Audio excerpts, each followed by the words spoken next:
Hello, आप देख रहे हैं खबर करी। आज की बड़ी खबरों में ट्रंप की सुरक्षा पर मिसाइल का खतरा, एयर इंडिया फ्लाइट में पायलट की ड्रग जांच और ईपीएफओ से 75% पैसा निकालने का बड़ा अपडेट समेत देश दुनिया की कई अहम खबरें आपको बताएंगे। तो चलिए शुरू करते हैं आज की बड़ी खबरें। तुर्की में नाटो शिखर सम्मेलन के दौरान राष्ट्रपति ट्रंप की सुरक्षा को लेकर बड़ा खतरा सामने आया। खुफिया जानकारी में एयरफोर्स 1 को शोल्डर फायर्ड मिसाइल से निशाना बनाए जाने की आशंका मिली। इसके बाद सीक्रेट सर्विस ने ट्रंप को चुपचाप एयरफोर्स 1 से छोटे C-32A जेट में शिफ्ट किया। रिपोर्ट में ईरानी 358 मिसाइल और रूसी वर्बा मैनपैड्स जैसे सिस्टम की चर्चा भी है। खतरा इतना गंभीर माना गया कि विमान बदला गया। अब बढ़ते हैं देश की सबसे बड़ी राजनीतिक खबर की ओर।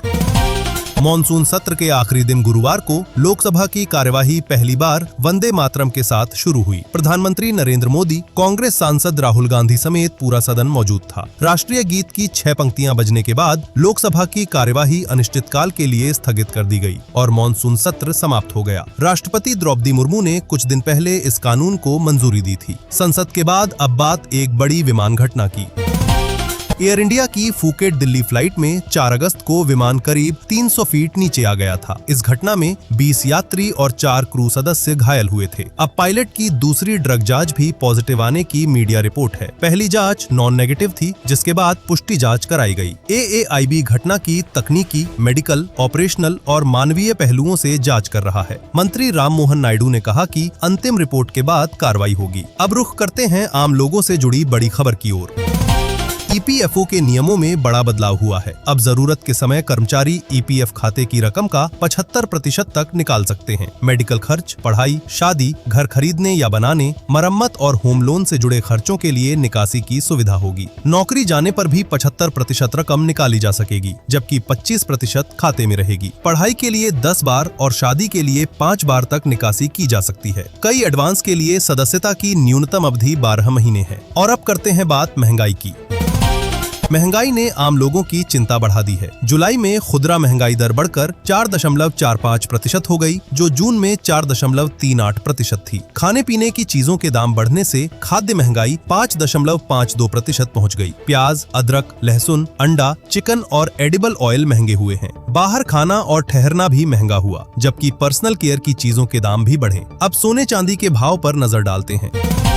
सोना चांदी की तेजी पर अचानक ब्रेक लग गया है। MCX पर गुरुवार को चांदी की वायदा कीमत खुलते ही 2178 रुपए गिरकर 2,35,657 रुपए प्रति किलो पहुंच गई। वहीं 24 कैरेट सोना 1,033 रुपए टूटकर 1,53,849 रुपए प्रति 10 ग्राम रह गया। अगस्त के शुरुआती 12 दिनों में चांदी 20,637 रुपए और सोना 11,506 रुपए महंगा हुआ था। चांदी अभी अपने 4,20,048 रुपए के हाई से 1,84,391 रुपए नीचे है। दोनों धातुओं के दाम गिरे। बाजार से जुड़ी एक और बड़ी खबर अब टाटा समूह से।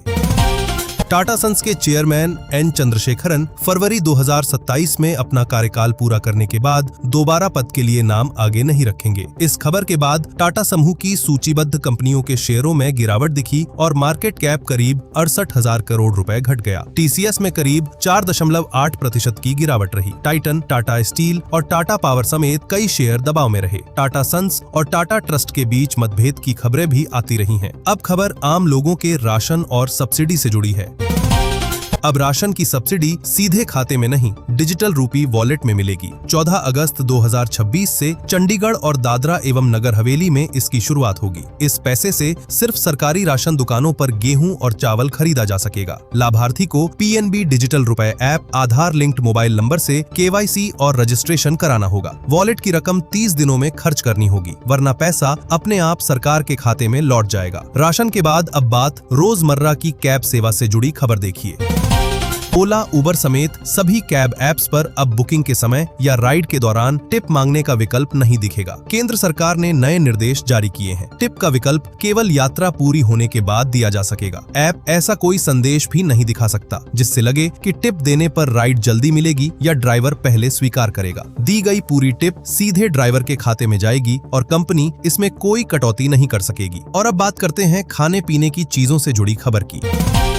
सुप्रीम कोर्ट ने ज्यादा चीनी, नमक और सैचुरेटेड फैट वाले पैकेज्ड फूड पर वार्निंग लेबल को लेकर केंद्र और FSSAI पर कड़ी नाराजगी जताई है। कोर्ट ने सवाल किया कि क्या कॉरपोरेट कंपनियों के दबाव में कार्रवाई रोकी जा रही है। बेंच ने साफ कहा कि मामला नागरिकों और बच्चों की सेहत से जुड़ा है। कोर्ट ने चेतावनी दी, अगर सरकार ऐसा नहीं कर सकती तो वो खुद आदेश जारी करेगा। अब बात छोटे कारोबारियों के फायदे की करते हैं।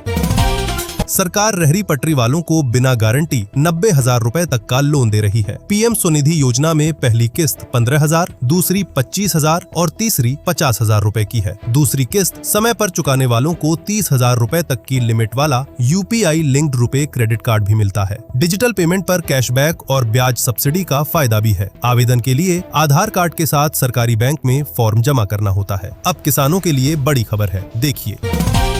आलू किसानों के लिए योगी सरकार ने बड़ी राहत का ऐलान किया है। कोल्ड स्टोरेज शुल्क में 1 रुपए प्रति किलो की सब्सिडी मिलेगी और रकम DBT के जरिए सीधे बैंक खातों में जाएगी। इसके लिए 1,000 करोड़ रुपए रखे गए हैं। वहीं भाव स्थिरता कोष के तहत बाजार में सही कीमत न मिलने पर 1 रुपए 50 पैसे प्रति किलो भावांतर भुगतान का प्रावधान है। इसके लिए 100 करोड़ रुपए रखे गए हैं। सरकार ने नए बाजार तलाशने की भी पहल की है। अब बात करते हैं देश की तेल जरूरतों की। पेट्रोल डीजल की कीमतों पर कच्चे तेल के झटके से बचने के लिए सरकार अब 2 नए स्ट्रेटेजिक पेट्रोलियम रिजर्व बनाने की तैयारी में है। ये रिजर्व राजस्थान के बीकानेर और मध्य प्रदेश के बीना में बन सकते हैं। बीकानेर की फिजिबिलिटी स्टडी पूरी हो चुकी है, जबकि बीना में प्री फिजिबिलिटी स्टडी हो चुकी है। भारत अपनी जरूरत का करीब 88% क्रूड ऑयल आयात करता है और सालाना करीब 2 अरब बैरल कच्चा तेल खरीदता है। तुर्की में नाटो शिखर सम्मेलन के दौरान राष्ट्रपति ट्रंप की सुरक्षा को लेकर बड़ा खतरा सामने आया। खुफिया जानकारी में एयरफोर्स 1 को शोल्डर फायर्ड मिसाइल से निशाना बनाए जाने की आशंका मिली। इसके बाद सीक्रेट सर्विस ने ट्रंप को चुपचाप एयरफोर्स 1 से छोटे C-32A जेट में शिफ्ट किया। रिपोर्ट में ईरानी 358 मिसाइल और रूसी वर्बा मैनपैड्स जैसे सिस्टम की चर्चा भी है। खतरा इतना गंभीर माना गया कि विमान बदला गया।